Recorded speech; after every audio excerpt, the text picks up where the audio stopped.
سجود الشكر وها سجدة واحدة عند حصول نعمة ظاهرة أو اندفاع النقمة، ويشترط له ما يشترط لسجود التلاوة، وهو سنة لما روى أبو بكر الصديق رضي الله عنه قال: كان رسول الله صلى الله عليه وسلم إذا جاءه شيء يسره خر ساجدا شكرا لله تعالى. حديث حسن رواه أبو داود. وسجود التلاوة سنة للقارئ والمستمع في الصلاة وخارجها، لما صح عن ابن عمر ابن الخطاب رضي الله عنهما أنه قال: كان رسول الله صلى الله عليه وسلم اللهم صل وسلم وبارك عليه وعلى آله يقرأ علينا القرآن، فإذا مر بسجدة كبر وسجدنا. رواه الشيخان إلا لفظ كبر فليس في روايتهما. ويشترط لها شروط الصلاة، وهي النية وتكبيرة الإحرام والسلام. ويستحب التكبير للهوي والرفع بلا رفع يد ولا جلوس استراحة. ويستحب في السجود قول سجد وجهي للذي خلقه وصوره وشق سمعه وبصره بحوله وقوته، فتبارك الله أحسن الخالقين.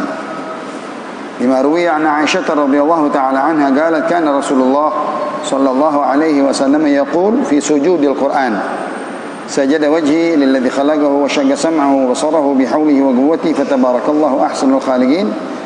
صحيح على شرط الشيخين أبو داود والترمذي والنسائي والحاكم. وسجود التلاوة في 14 موضعا من القرآن. Alhamdulillah wa syukurillah, salawat dan salam kepada Rasulullah. Segala puji dan syukur kita panjatkan atas segala nikmat-nikmatnya dapat kita jalani di dalam salat berjamaah, berzikrullah, membaca doa, berselawat dan bersalam kepada baginda kita Nabi besar Muhammad sallallahu alaihi wasallam, mengisi waktu di dalam pengajian ilmu fikih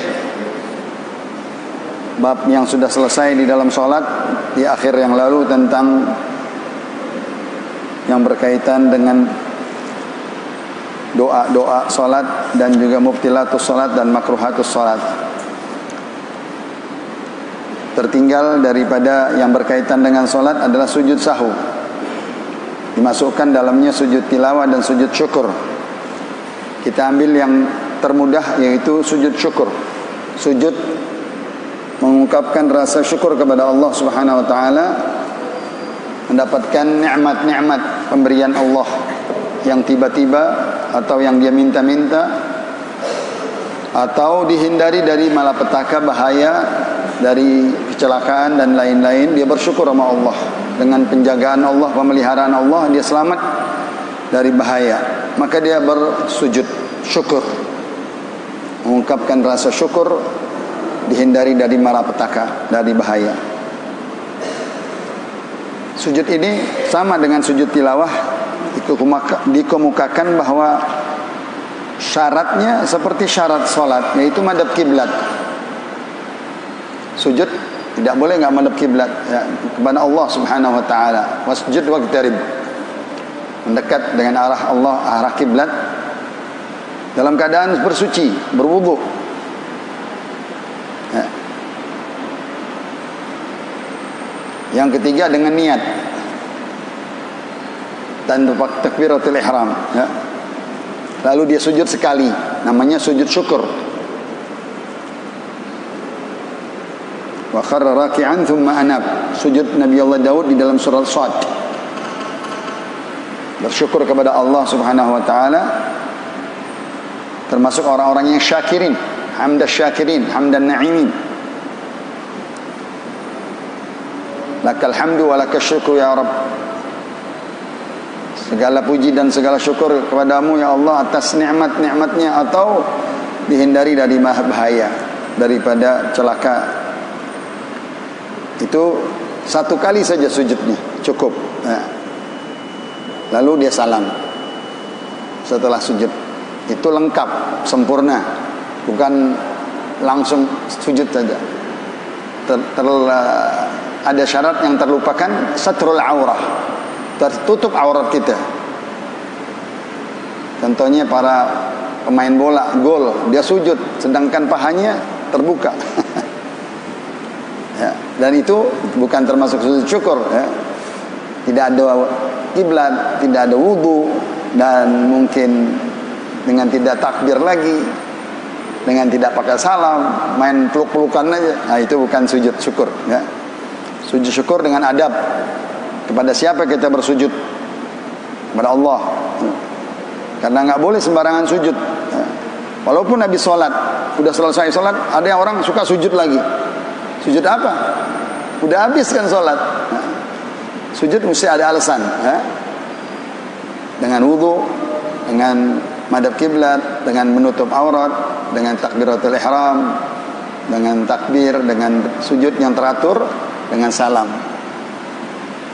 Karena sujud ini semuanya syibhus sholat, seperti sholat, seperti sholat, seperti khutbah Jumat, seperti sholat, seperti sholat jenazah, seperti sholat, seperti tawaf, seperti sholat. Walaupun tidak sama, tapi ada syarat-syarat sholat di dalamnya, ya. Mendapatkan nikmat yang dirasai, yang dia terima, ya. Kenikmatan-kenikmatan, anak, harta, benda, kedudukan, pangkat dan lainnya. Au indifa' nikmah, atau dia dihindari dari bahaya dan lain-lainnya. Syaratnya seperti sujud tilawah. Tentunya sunnah yang mana dilihat oleh sahabat tatkala kemenangan di perang Badar, di sisi kedua, perang kedua, bantuan Allah disertai para malaikat-malaikatnya, gugur di dalam peperangan itu. Rasulullah berdoa, ya, meminta kepada Allah kemenangan, karena orang-orang kafir banyak, ya, orang-orang Islam sedikit, 313 di perang Badar. Sedangkan mereka semua turun, panglima-panglima, jagoan-jagoannya. Di antaranya Abu Jahal, Amr bin Hisham, yang paling gesit, yang paling benci kepada Rasulullah, meminta kepada Allah supaya kemenangan itu jelas-jelas menang perang Badar Kubro. Dengan izin Allah, ada dua anak, ayahnya dibunuh oleh Abu Jahal, muda, Mu'ad dan Mu'awwidh, dari anak Ansari. Dan yang ketiga Abdullah bin Mas'ud. Abdullah bin Mas'ud pernah dilukai oleh Abu Jahal tatkala dia sedang menaiki pohon siwak, ditarik badannya dari atas pohon, besot badannya semua. Dia ngadu sama Rasulullah, "Ya Rasulullah, aku lagi mencari siwak di pohonnya, dia tarik aku, badanku rasanya. Nanti engkau akan penggal kepalanya," kata dia. Kata Rasul, "Nanti engkau penggal kepalanya." Betul, di kejadian perang Badar itu dia bertiga, muda semuanya, Abdullah bin Mas'ud dan Mu'ad dan Mu'awwidh, masing-masing mengincar Abu Jahal. Abu Jahal nggak terasa diincar sama anak-anak. Dia memakai alat-alat masing-masing, ada tali, ada tombak, ada pedang. Dari kejauhan dia sibuk dengan orang-orang penunggang kuda. Dari belakang dia berusaha bertiga mengincar Abu Jahal sampai terlibat. Dia tarik, jatuh dari kudanya. Ditombak dari jauh, kelepek kalau kita, dipenggal kepalanya, ditarik itu kepalanya ke depan Rasulullah SAW. "Ya Rasulullah, ini kepala Abu Jahal." Rasulullah sujud syukur. Rasulullah sujud syukur dengan adanya musuh Islam yang begitu jahat sama Rasulullah. Ya. Di situ katanya sujud syukur Rasulullah SAW bersujud kepada Allah kemenangan, ya, di dalam nikmat yang besar, ya.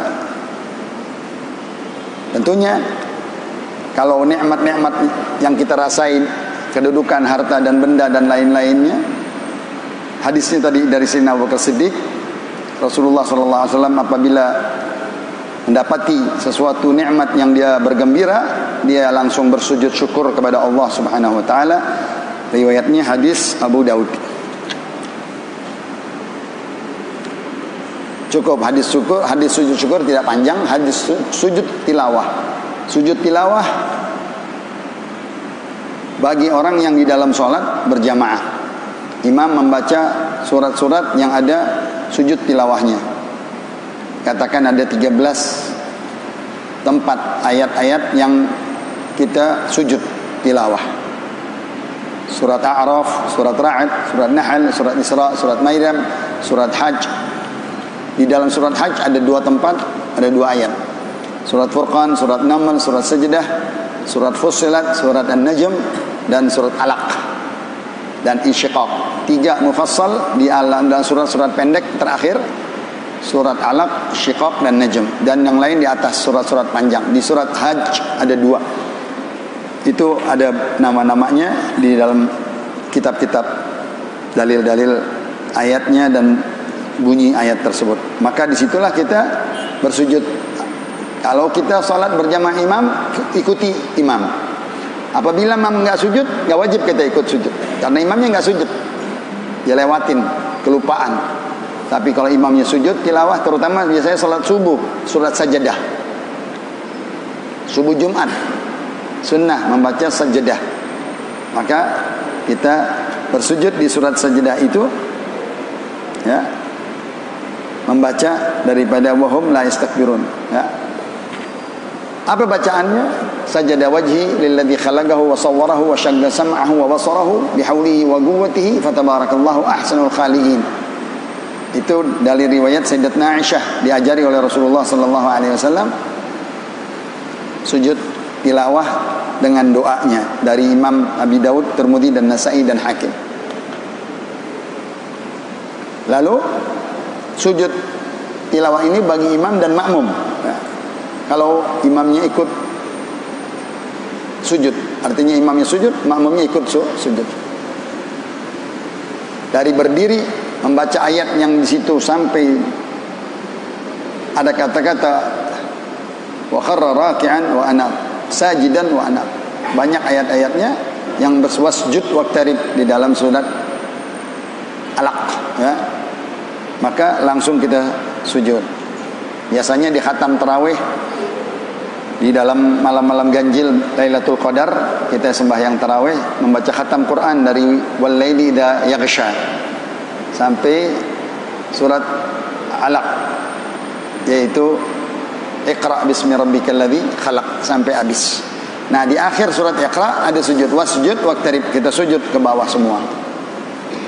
Setelah sujud berdiri lagi, tidak ada duduk istirahah, langsung berdiri membaca surat yang seterusnya, yaitu inna anzalnahu fi lailatul qadar wa ma adraka ma lailatul qadar. Wa kharij shalah, itu di dalam salat.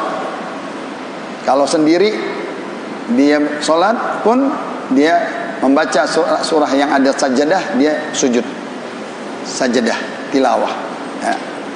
Kalau sendiri, ya. Tadi dengan imam, bersama imam. Kalau imamnya sujud, dia bersujud. Lalu kalau tidak lagi sholat, enggak sholat lagi, hizib. Hizib namanya bergabung membaca Quran bersama. Tadarus, yang disebut oleh hadis Rasulullah sallallahu alaihi wasallam, majtama'a qaumun fi baitin min buyutillah yatluna kitaballahi wa yatadarasuna fima bainahum illa nazalat alaihimus sakinah wa hafathumul malaikah wa ghashiyatuhumur rahmah wa dzakarallahu fi man indah. Bagus sekali kalau kita berkumpul bersama-sama seperti orang-orang tua kita zaman-zaman kita kecil, masing-masing megang lekar baca Quran, sasing sami menyimak, yang satu membaca, disimak oleh gurunya, didengar sama yang lain 10-20 orang, membaca satu muqra, satu ain sampai satu juz bergantian. Itu namanya hizib. Hizib artinya satu lingkaran, halaqah Quran. Jarang sekarang. Coba kita hidupkan kembali sunnah-sunnah yang baik, ya. Dengan anak kita, dengan keluarga kita, dengan musalla kita, dengan masjid kita. Seperti di majelis Rasulullah SAW, ya, semua sahabat-sahabat berkumpul. Maka hadisnya kuat sekali. Tidak berkumpul sekelompok dari umatku di masjid, di rumah Allah, membaca ayat Quran, melingkar, kumpul, ya. Yatadarasuna, saling simak menyimak, menegur, mengingat, menghafal. Niscaya Allah turunkan rahmat, guyurkan rahmat, hujankan rahmat, diliputi oleh malaikat, dan turun ketenangan, ketentraman, tumakninah di dalam tempat itu. Dan dicatat nama orang-orang yang hadir, di absen nama malaikat. Di mana? Fil mala'il a'la, dicatat di atas. Apabila, nah di sini terusannya, apabila ada ayat-ayat sujud, mereka sujud bareng semuanya. Kita tatkala di Mekah dan di Madinah, waktu masing-masing 30-40 tahun yang lalu, begitu. Mau megang lekar, tapi giliran sujud, ninggirin lekarnya, kita sujud sambil duduk, ya.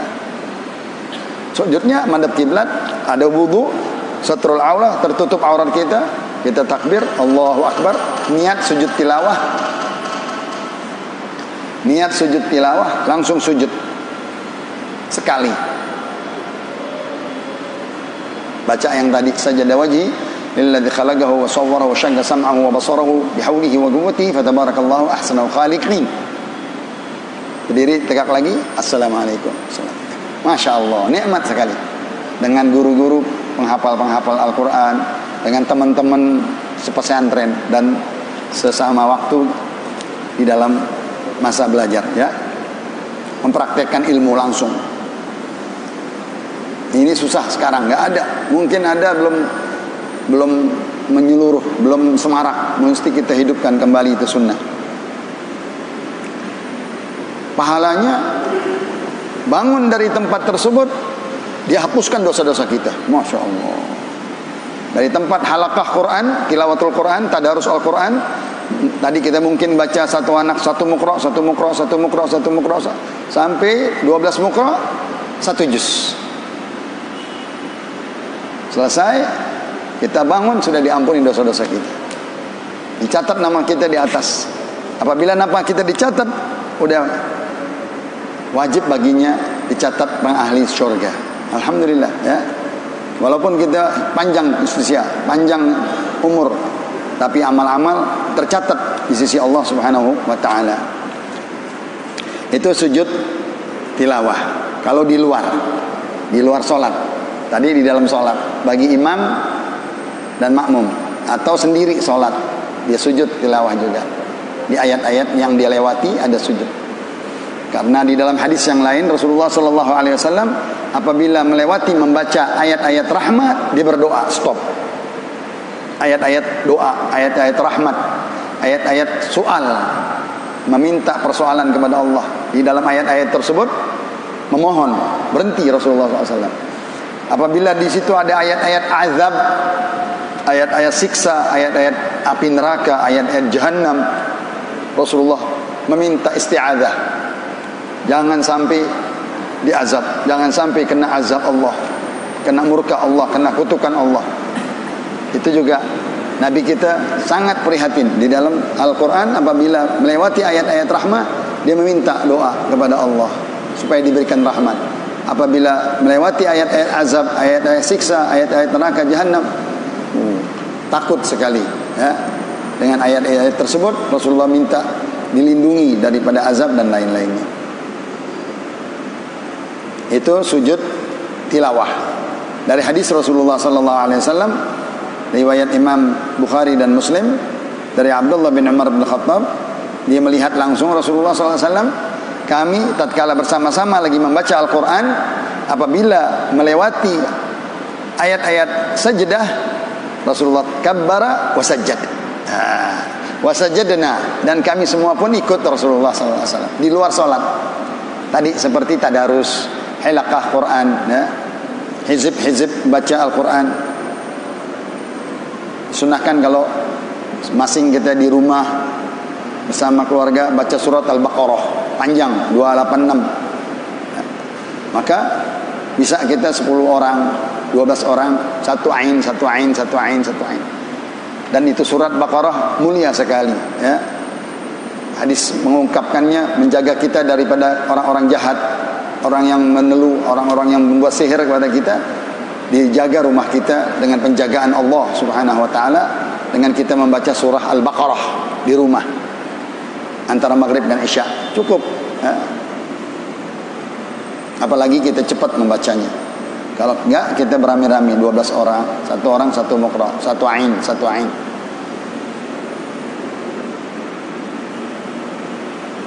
Sama syarat sujud tilawah tadi, dengan dia dalam keadaan berwudu, dia madhab kiblat, tertutup aurat, tidak boleh terbuka auratnya, dengan takbiratul ihram, sujud teratur dengan tumakninah sekali sujud tilawah. Dia bangun dari sujud, dia salam. Itu komplit, ya, nggak ada kurangnya, ya. Selesai. Sujud sahu yang terbanyak, yang panjang adalah sujud sahu. Sujud karena lupa di dalam sholat. Sholat ada 4 perkara. Ada yang rukun sholat, rukun 14 rukun, ditambah bisa 17 rukun, bisa 19 rukun sholat. Kalau ada yang ketinggalan dari rukun sholat, kelupaan, dia harus kerjakan dulu itu rukun yang dia lupa. Nggak boleh tidak dikerjakan lagi karena tadi lupa. Dan yang dia lupakan itu tidak termasuk 1 rakaat. Misalnya dia sujud cuma sekali, dia lupa, sujud mesti 2 kali, dia sujud sekali berdiri, maka itu rakaat rusak. 1 rakaat itu rusak karena ada sujud yang kurang.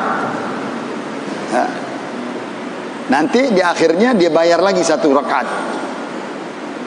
Dibayar 1 rakaat. Kesalahan itu ditutup dengan sujud sahwi.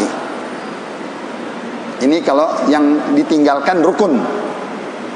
Ditinggalkan baca Fatihah.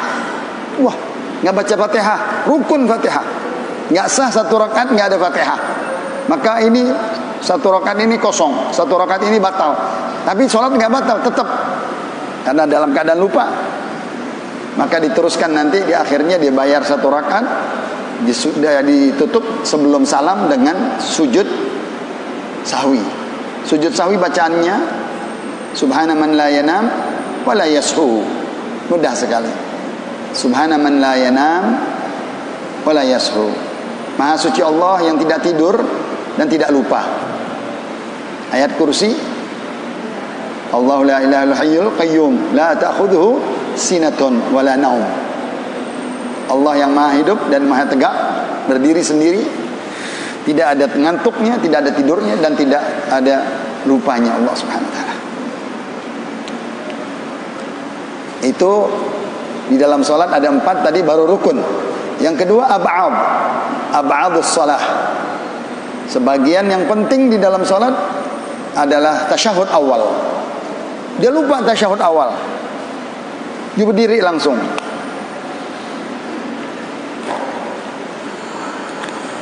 Saya pengen contohkan, jadi tidak terlalu susah.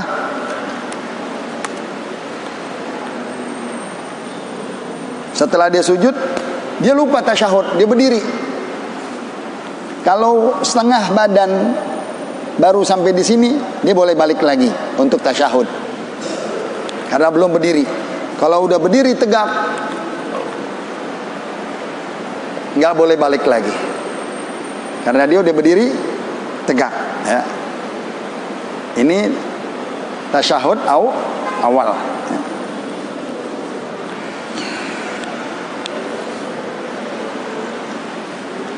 Yang kedua kunut.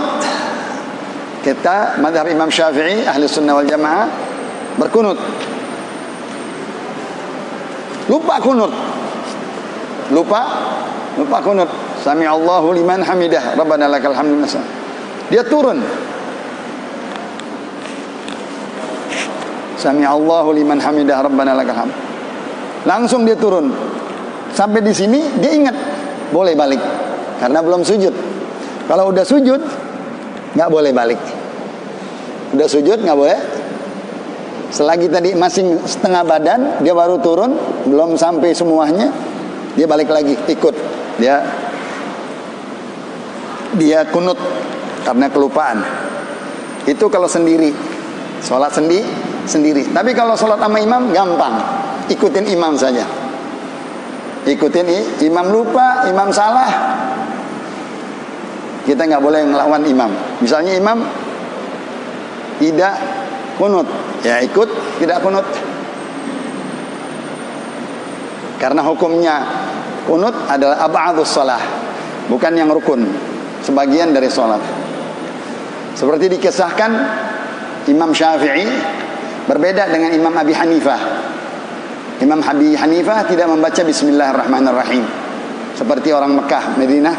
Kalau kita sembahyang kita nggak baca Bismillah. Imam Syafi'i wajib membaca Bismillah. Kita ini semua.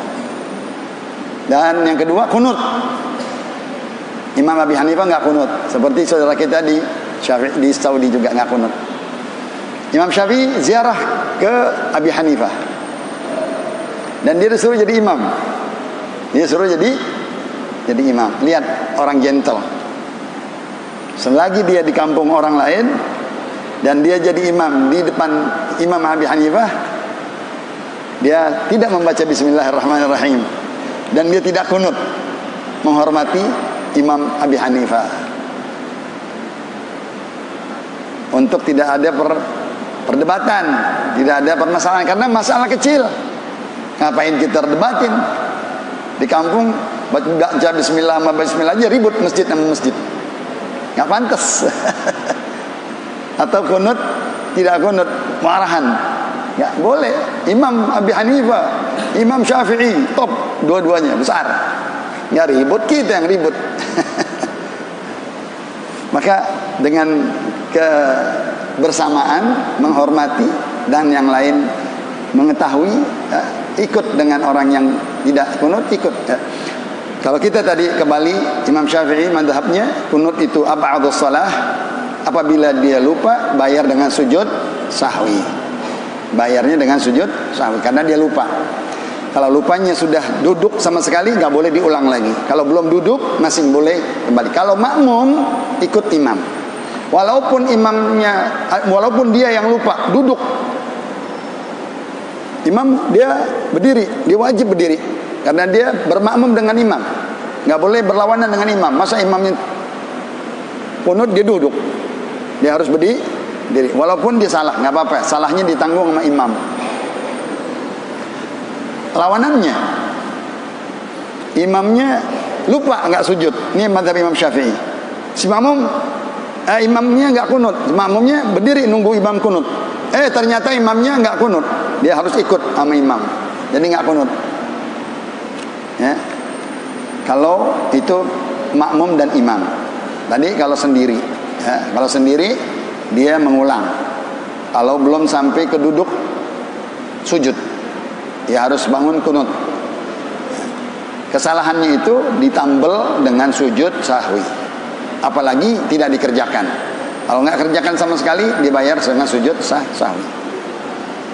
Sujud sahwi 2 kali sujud sebelum salam, setelah tasyahud dan sholawat.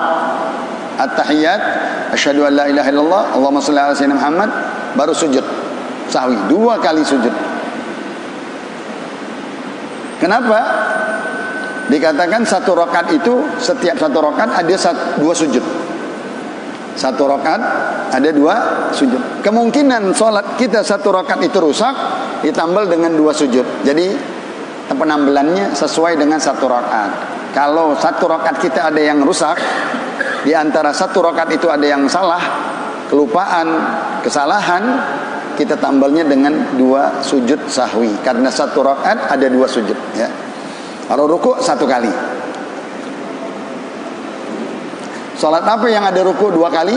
Salat gerhana matahari dan gerhana bulan.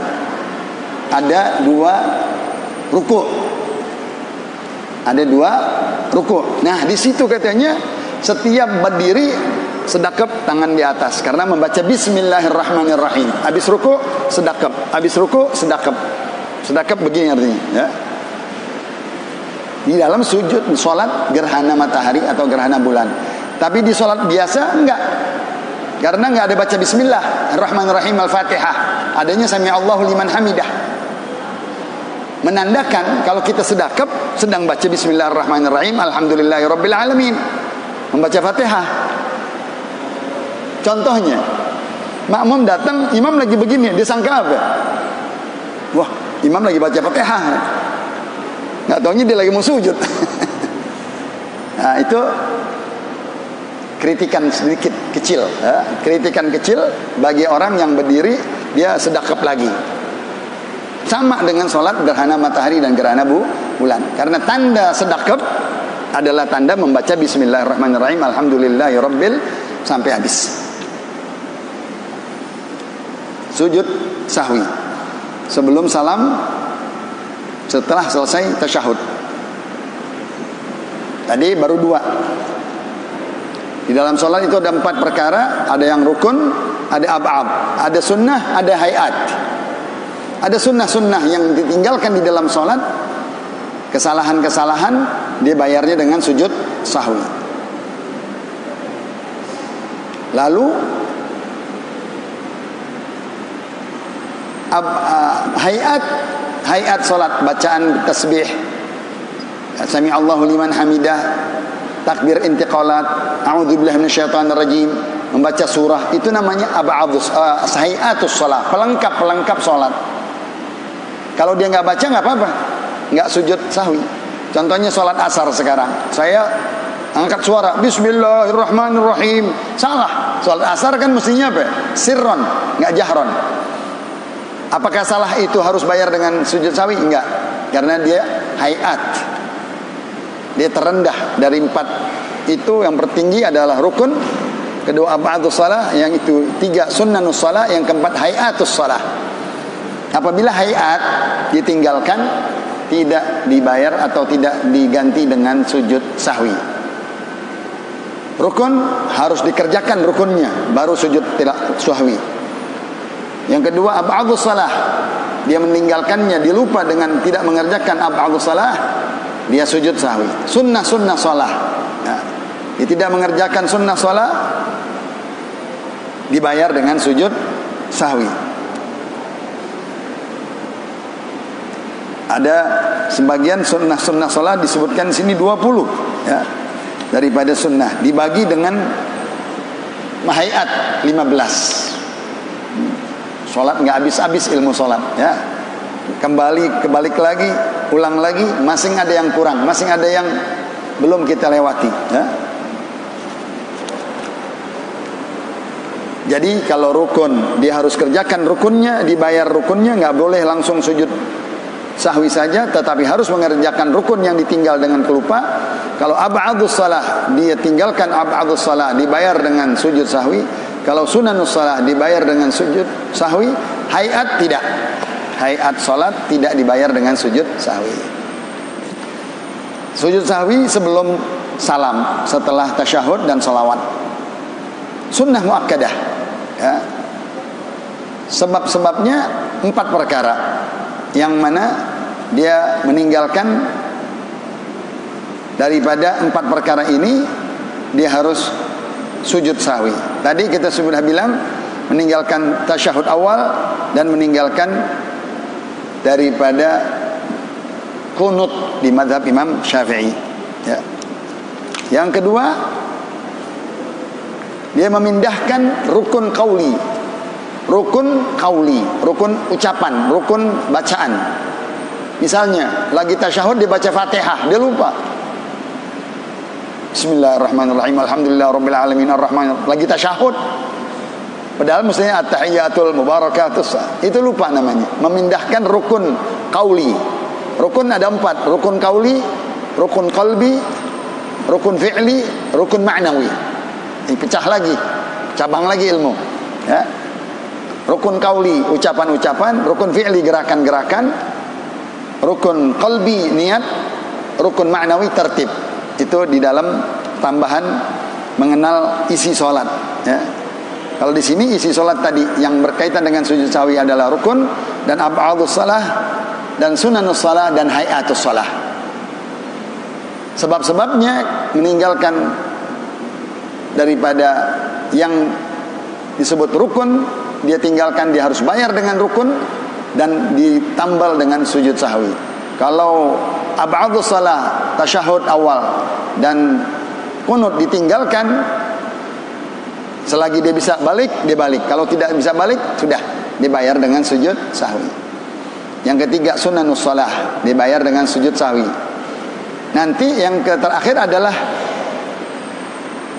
syak di dalam 3 atau 4 rakaat.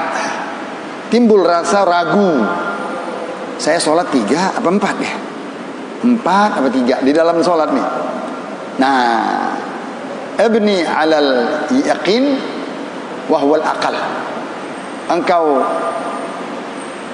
balikkan ke yakin. Yang mana engkau yakini, yaitu yang paling sedikit, yaitu 3.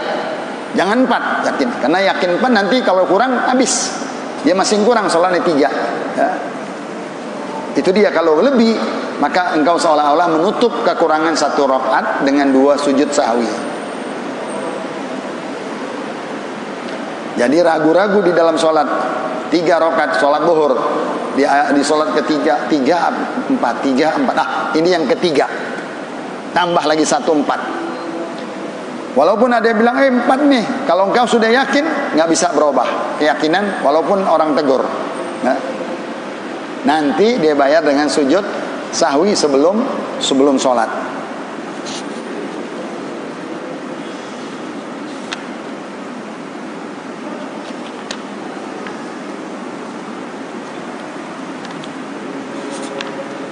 Yang keempat adalah yang membahas tentang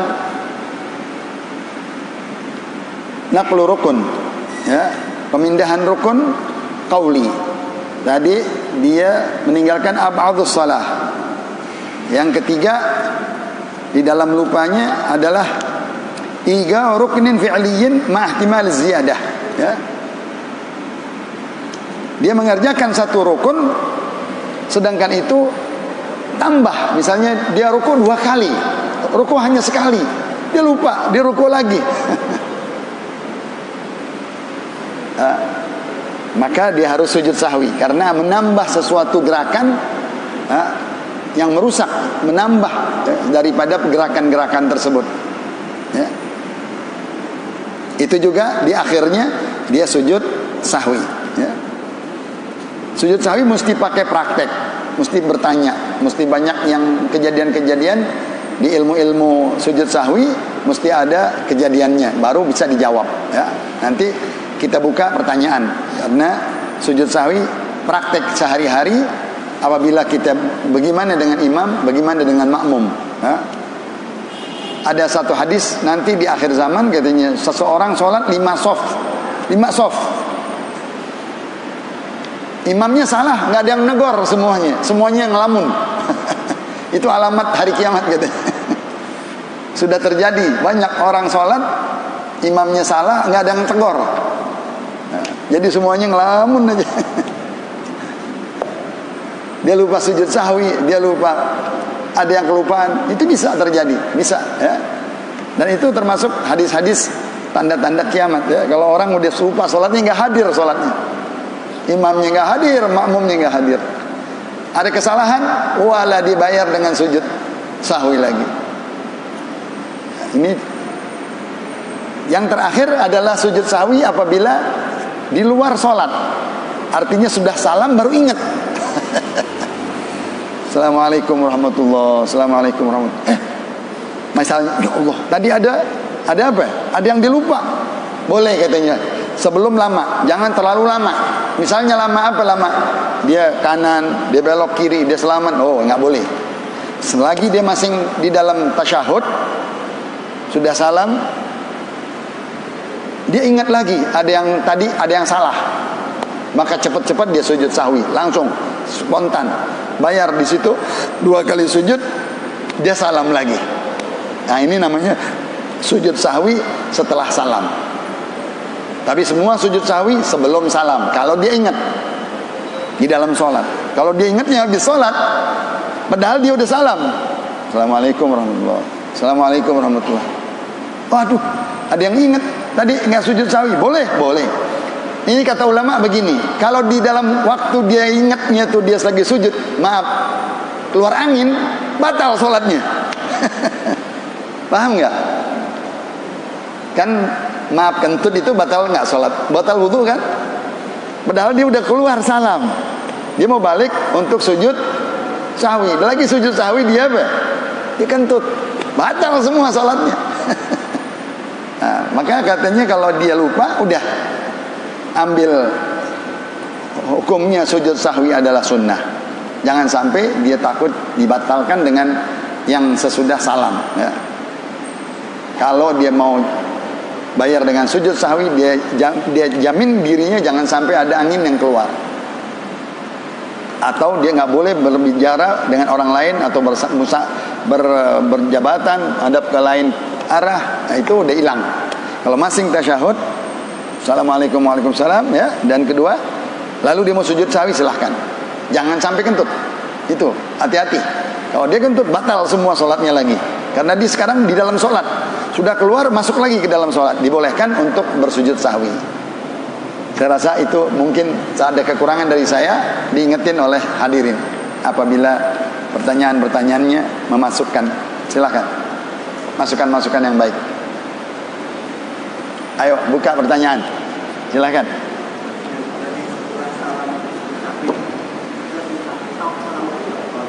Setelah salam, iya, salam lagi, iya.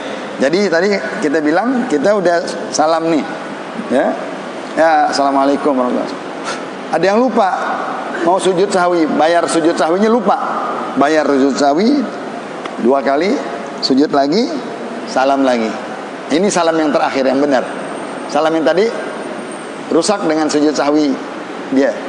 Jadi salam yang terakhir itu yang benar. Betul.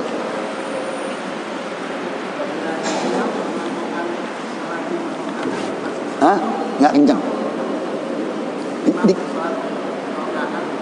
Ya.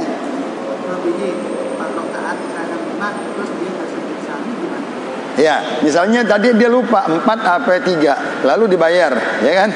Betul. Ya. Dia nggak sujud tilawah, dia nggak sujud sahwi, masing bisa. Karena sujud sahwi itu hukumnya sunnah, bagus. Tapi afdalnya karena dia udah lupa, udah menambahkan, dia sujud sahwi. Tapi kita kembali ke akarnya, sujud sahwi itu sunnah, nggak dikerjakan, nggak membatalkan sholat. Pelengkap, penambel. Ibarat kita ban ada tambelan sedikit, ya bocor sedikit jadi nggak ditambel. Nah, bagus. Satu dulu.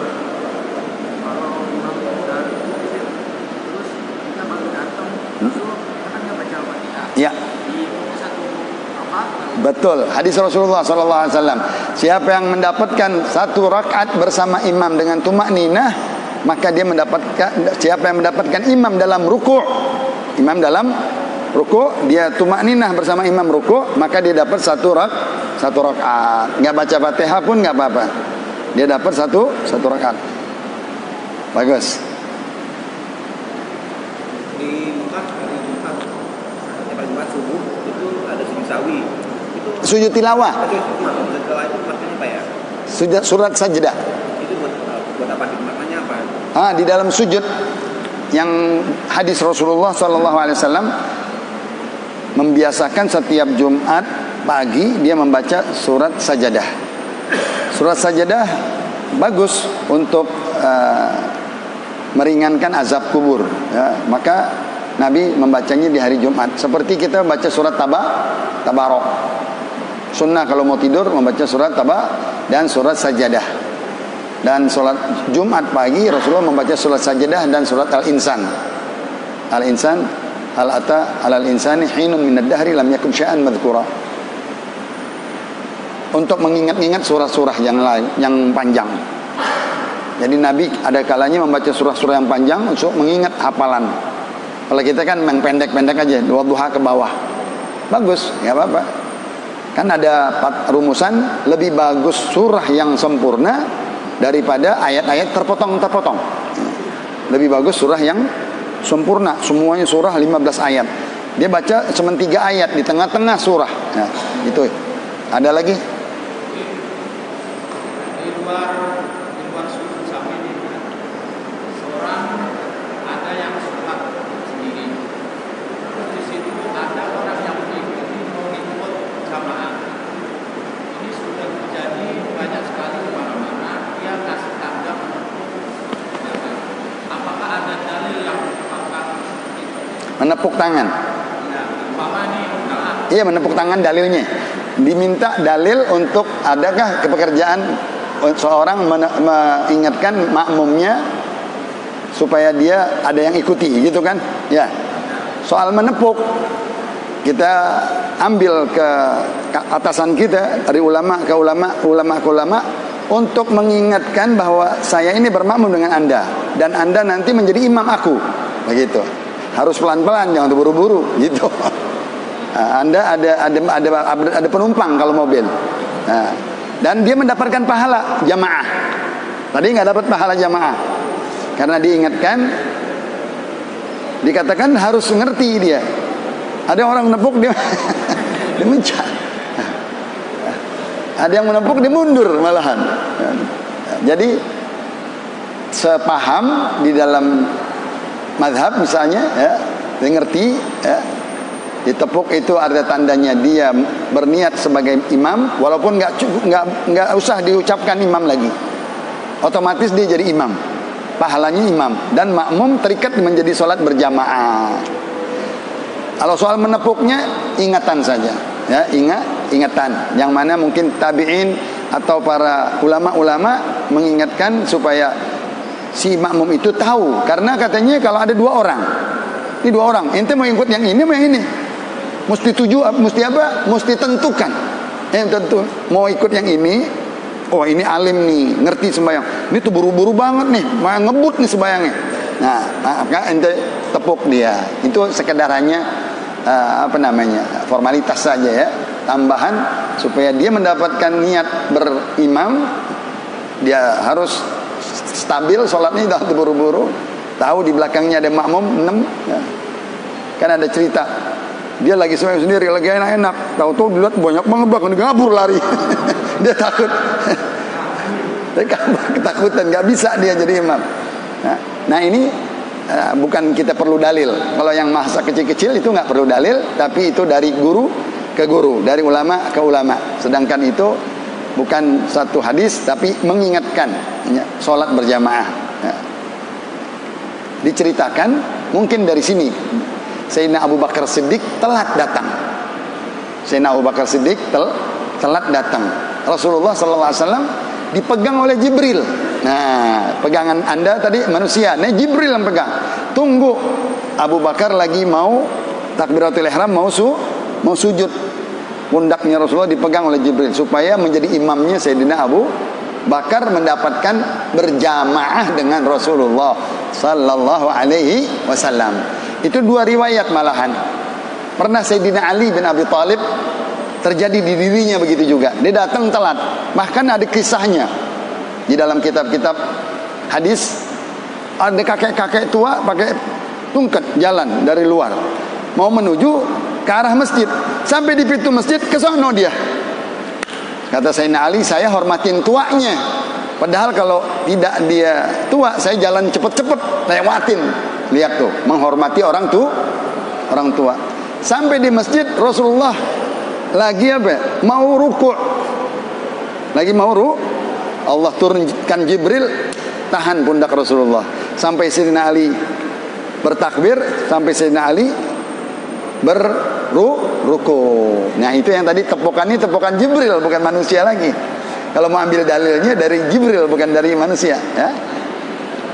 Bagus. Jadi teringat ilmu terbuka, ya. Ya, dalilnya tepukan Jibril. Jibril menahan pundaknya Rasulullah sallallahu alaihi wasallam. Riwayatnya Sayyidina Abu Bakar dan riwayat itu kata-kata Sami'allahu liman hamidah. dia mengucap alhamdulillah. Kenapa? Dapat rukuk bareng tumakninah bersama Rasulullah. Belum ada sami Allahu liman hamid. Allah mendengar orang yang memujinya. Jadi kata-kata diabadikan, sami Allahu liman hamidah, Rabbana lakal hamdu. Cakap.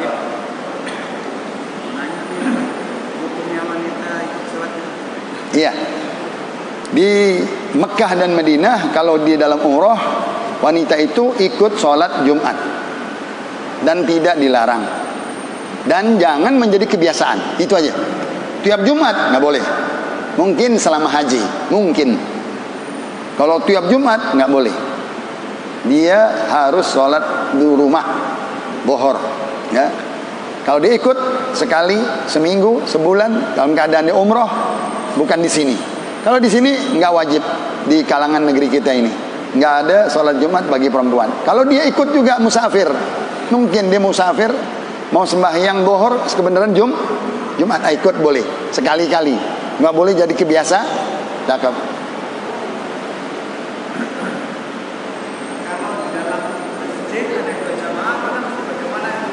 Ya, tadi saya bilang kalau Anda kenal imamnya bagus sholatnya, alim, dia memenuhi rukun-rukunnya, nah Anda pilih dia.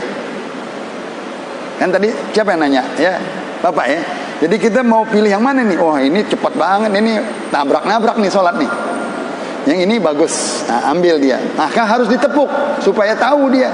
Jadi nggak ditepuk sama juga katanya sholat jenazah. Ada sholat jenazah 2, yang mana kita mau ikut? Nggak boleh. Mesti tentukan yang mana kita ikutin. Wah, sholat sebelah sini. Mungkin itu laki, mungkin itu perempuan. Imamnya lain, imamnya lain. Nah, itu juga sholat kita ambil imam yang qari pertama dan faqih di dalam ilmu sholatnya dan fasih di dalam qiraatnya dan tua usianya dan bagus suaranya. Itu syarat-syarat imam. Kalau zaman Rasulullah muhajirin dulu, baru ansor. Muhajirin Quraisy dulu, baru selain Quraisy. Masya Allah. Tua umur tua lebih afdal dia jadi imam. Kalau dia mempunyai syarat Al-Quran hafal, ilmu fikih, ilmu sholat jago, ya, bacaannya fasih, suaranya lantang, ya, maka dia dipilih menjadi imam. Maka kita disuruh sembahyang di belakang ulama. Pahalanya lain. Kalau kita sembahyang sama orang yang kurang ilmu, ya pas-pasan deh, 0-0. Tapi kalau orang alim di belakangnya, muridnya banyak, ya, sembahyangnya bagus, merapi dan lain-lain, dengan khusyuk dan lain, itu juga ada faktor-faktor nilai tambahan, bonus, poin-poin yang banyak, ya. Kita selalu mencari poin, mencari nilai, mencari untung. Jangan pas-pasan modal, ya. Ayo, masih ada, silakan, biar enak. 2 orang lagi, 1, 2 yang depan, maju. Sering kalau saya sampai depan. Apa? Depan. Iya. Yang mau banyak saya sering penganut itu sebaiknya terusin apa keluar aja. Bagus. Kalau kita yakin ada yang keluar angin dari depan imam, tapi imamnya lanjut, maka di sana kalau kita berasa batal, kita keluar, tekap hidung kita keluar, menandakan kita kentut, kita keluar atau duduk, batalin sholat. Dan si imam menarik yang di belakangnya. Imam memilih calon penggantinya. Yang di belakang ini calon pengganti imam. Maka kita kalau sembahyang jangan di belakang imam. Bisa nggak gantiin imam? Kata Rasulullah, liyaliyani minkum ulun nuha. Yang di belakangku orang-orang yang berilmu. Kalau aku salah, dia siap menggantikan. Karena yang memilihnya dia kentut tadi, si imamnya dia memilih. Oh, 3 orang ini, 1, 2, oh yang ini maju. Dia duduk menutup hidungnya, artinya kentut, bau. Begitu. Bagi makmum nggak ada alasan dia mundur, kecuali dia yang kentut. Kalau dia dengar cium bau, nggak boleh dia membatalkan sholat, kecuali imamnya sendiri, ya. Sholat bisa saja yang di sana kentut, bisa yang sini kentut. Bagi yang kentut katanya dia sembahyang terus, dosanya besar. Misalnya kita kentut, udah salam, duduk aja di bawah deh, jangan gerak lagi. Nggak boleh kita pura-pura. Udah batal terusin juga. Nggak boleh. Dosanya dicambuk sama Allah di dalam kuburnya nanti. Dengan satu cambukan sakitnya setahun. Satu cambukan. Itu sholat pura-pura. Ada lagi? Tadi mana? Ya. Dengerin.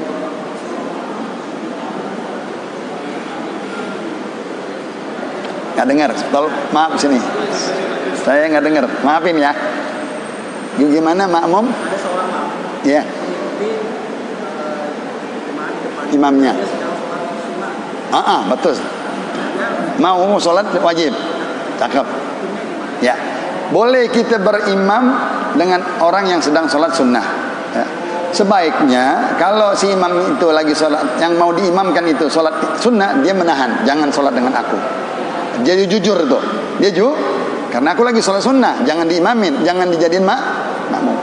Kalau dia yang mana makmumnya langsung main apa tadi, nggak negor lagi, nggak nepok lagi, itu ada hikmahnya, nepok. Kalau ditepok, oh nggak, ane lagi sholat apa ya? Lagi sholat sunnah. Tepokan itu berarti dia nggak berani menjadi imam, karena ane bukan sholat zuhur nih.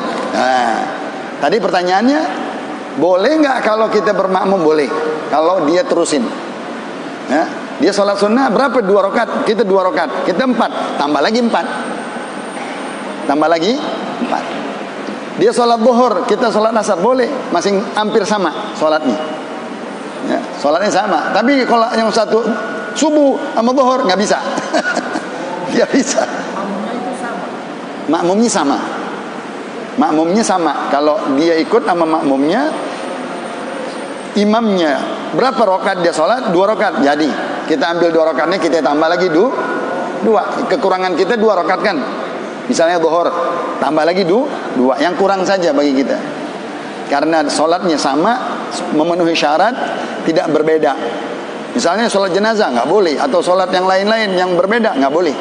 Kalau ini masing ada koridornya sama, ya. Sholat sunnah 2 rakaat, dia bermakmum dengan di belakangnya. Waktunya pas, udah ada tanda stop. Wallahu alam wa ilmu atam wa la ilma lana illa ma'allam wa ahkam sirril Fatihah.